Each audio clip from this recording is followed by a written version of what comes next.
Welcome to Schmitt Tonight. Happy Friday. The predictable outrage over NFL star Harrison Butker's Catholic school commencement speech is a symptom of this country's radical shift to the left and the impressive power of the cultural Marxism that now surrounds us all. The comments that Butker made were not meant to be offensive. They were simply the ideals of a man who believes that the culture of the world's strongest and proudest nation is rapidly failing. Butker, a devout Catholic speaking to a Catholic crowd, gave a speech that he knew wouldn't be loved by all in this country, of course. But could any person share their deepest personal beliefs today and avoid offending this society of crybabies that we live in? That's the question. Butker had the nerve to share who he is, likely in the hopes of helping those graduates be less afraid to share who they are as they journey into an American society that's increasingly hostile toward Christianity. Butker's speech was political in nature because he believes our country's political class is largely responsible for our cultural decline. Bad policies and poor leadership have negatively impacted major life issues. Things like abortion, IVF, surrogacy, euthanasia, as well as a growing support for degenerate cultural values in media, all stem from the pervasiveness of disorder. Our own nation is led by a man who publicly and proudly proclaims his Catholic faith, but at the same time is delusional enough to make the sign of the cross during a pro-abortion rally. He has been so vocal in his support for the murder of innocent babies that I'm sure to many people, it appears that you can be both Catholic and pro-choice. Butker, of course, referring to this moment when our fake Catholic president made the sign of the cross while celebrating abortion access. Joe Biden's humiliating relationship with Catholicism is clear evidence of our cultural demise. We now live in a country where radical leftism is propagandized by our media, and anything conservative is flatly vilified. A prime example is America's relationship with LGBTQ. We've moved from promoting tolerance, which was fine, to forceful indoctrination. Health officials pushing for the genital mutilation of children are celebrated today, despite studies that show trans surgeries make kids 12 times more likely to attempt suicide. They hide that truth. They put it behind headlines like the one behind me. Their ideology supersedes everything else. Talking about a few stories of regret fuel the push to restrict gender transition care.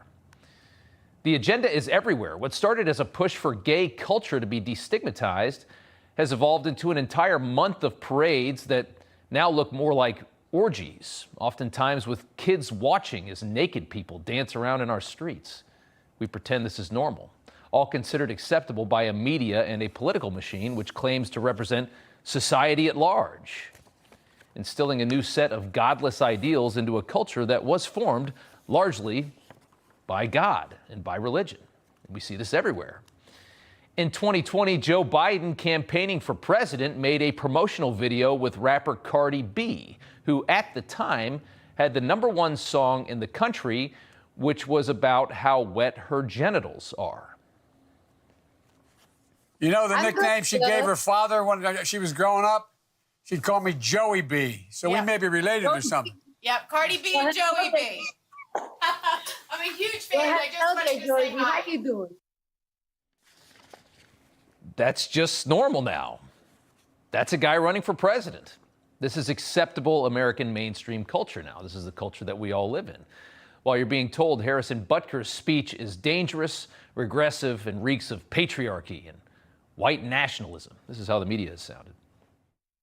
There are people in that audience, I am certain, even at Benedictine University, who've had abortions, who have IVF or whatever else, and the idea that he's wagging a finger at them is equally troubling. And this kind of thing just makes us feel like, God, we're going back to the 50s? Yeah. I mean, it's just nuts. I thought what was most problematic certainly was what he said about the LGBTQ community, and he said, that it was just sinful behavior.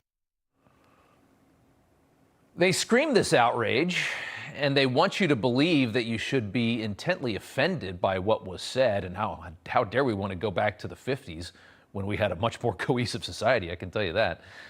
But they say this while Harrison Butker's jerseys have sold out in all women's sizes. Something that shouldn't come as a surprise because Butker's speech was nowhere near as offensive to women as they claim. He had messages for both men and women in his speech, by the way. Here is part of what he said to the women. Congratulations. Some of you may go on to lead successful careers in the world, but I would venture to guess that the majority of you are most excited about your marriage and the children you will bring into this world. I'm beyond blessed with the many talents God has given me, but it cannot be overstated that all of my success is made possible because a girl I met in band class back in middle school would convert to the faith, become my wife, and embrace one of the most important titles of all, homemaker.